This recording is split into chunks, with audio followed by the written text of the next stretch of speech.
Hello，大家好，每天读经5分钟。今天我们再来线上一起读一小段六祖坛经。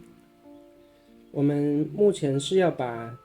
第一章行有品完整的把它过一遍哈，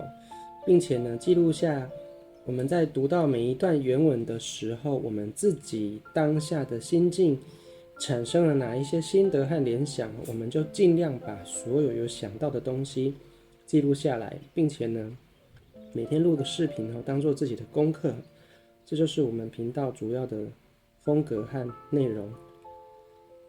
所以说我们不是做那种比较大众的内容，我们是属于有点小众学习分享这样子的属性。那我们上一期呢，最近呢，在这4、5期的内容当中，我们都把不是风动，不是翻动，仁者轻动这句话，已经从不同的面向都聊过一遍了。当然还可以再聊更多，但是呢，我们也已经想说把它收尾一下，上一期我们也已经进展到后面的内容了哈。所以说，我觉得经典就是这样，经典的文字是有限的，就像这边这一句话无非12个字而已，可是我们可以做5期的节目，并且从不同的角度呢去聊这段话的内容在现实生活当中的含义哈。不论是生命的组成、意识的观察者的角度，或者是说科学的发展的进程，或者是说因果关系、股价涨跌与人心之间的关系，最后呢，甚至呢跟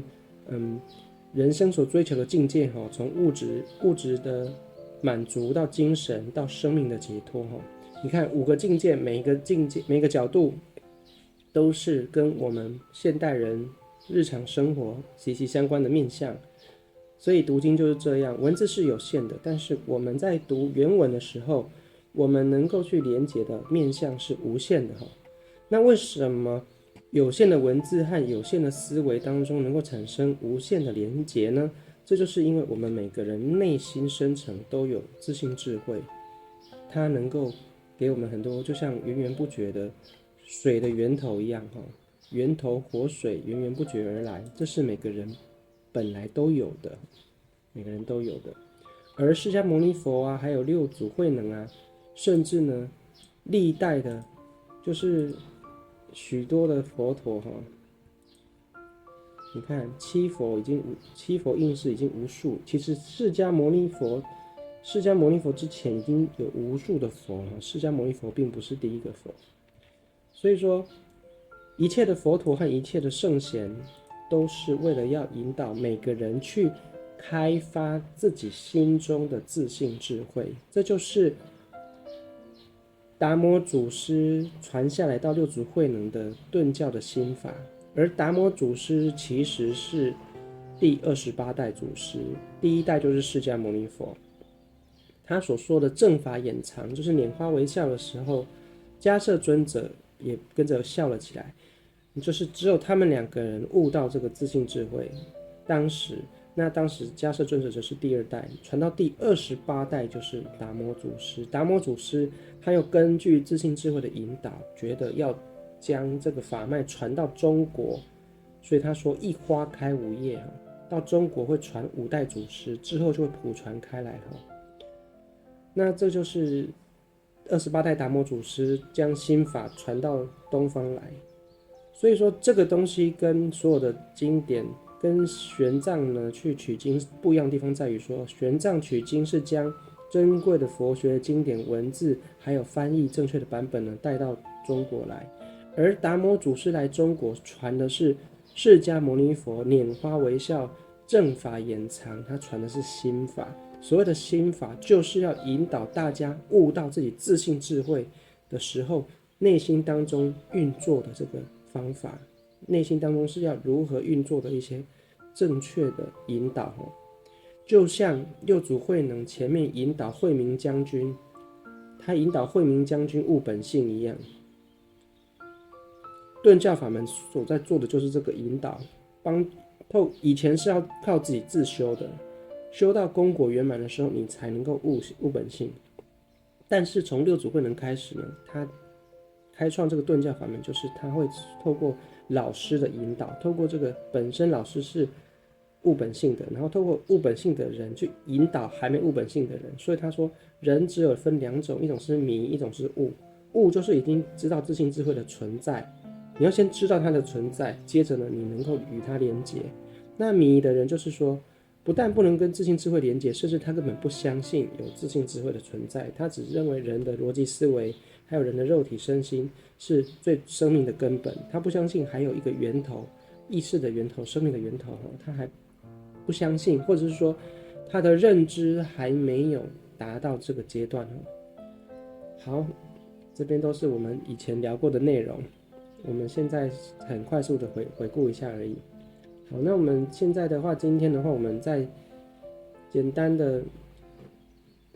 今天的话可能时间也不是很多了，我们简单聊一下，是说上一次我们又读到了这边这段话，言简理当，不由文字。这段话我觉得也是非常值得探讨的。你看，我用红色标记起来。以前我在7、8年前的时候，我就把自己常读的几部经典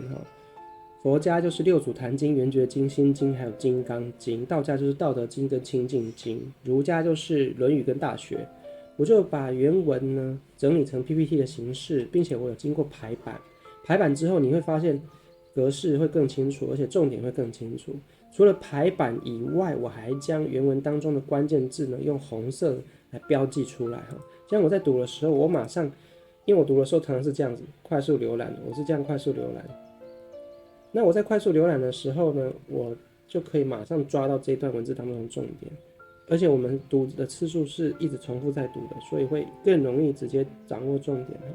那这就是以前所做的经典排版。那我们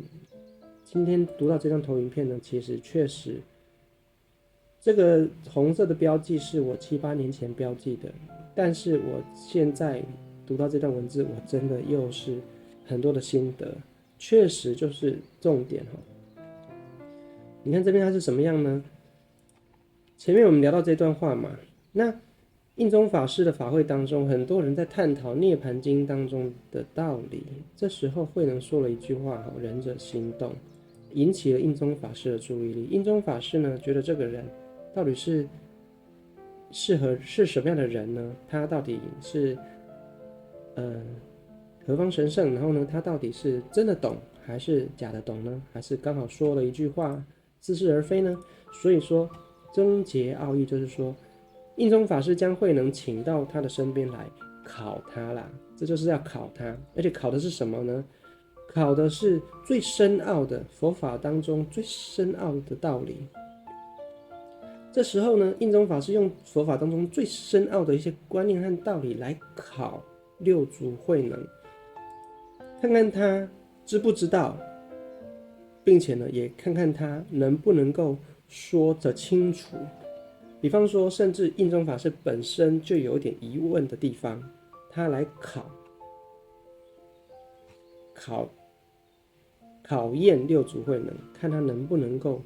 把这些很深奥的佛理说得清楚，讲得明白。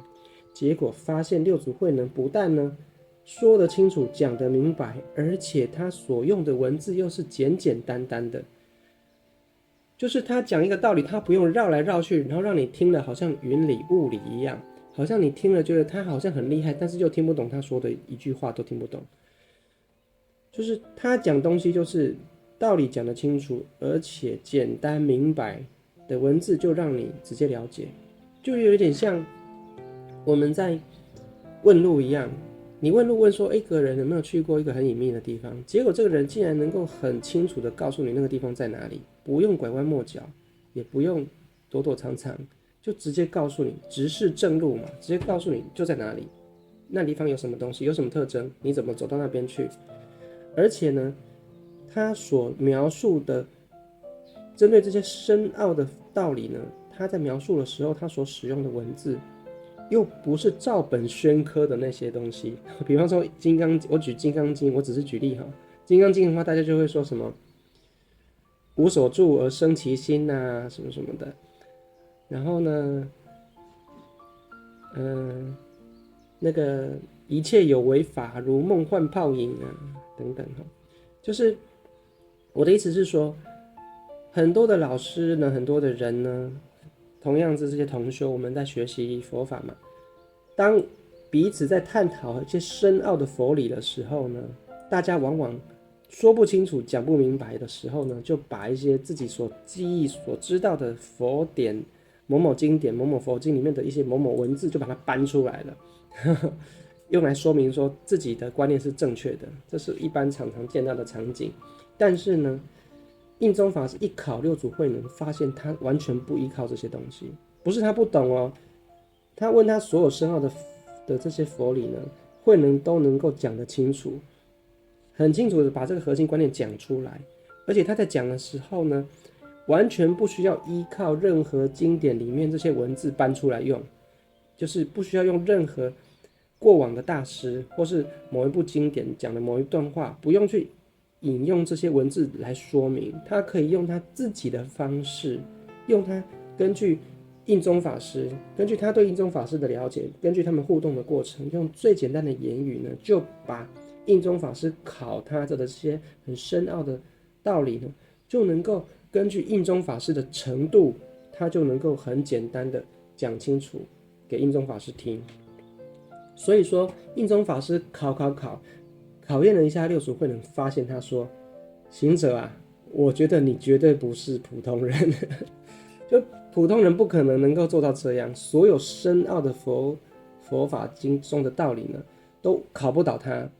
不但考不倒他，而且他的回答都是简单直接，直接告诉你这是什么，那是什么。所有的观念不但懂，而且所有的观念都一清二楚，而且呢，用很简单的方式讲给你听。所以说，印宗法师说：行者，我想你不是普通人吧？你估计不是普通人吧？很久以来呢，久闻呢，这个五祖弘忍的衣钵已经传到南方了，难道就是您吗？这样子哈。那六祖说不敢不敢。所以我觉得这一段话很有意思哈。那我们今天先聊到这边，下一次的话我们再聊，继续往下聊。那我们就明天见喽，拜拜。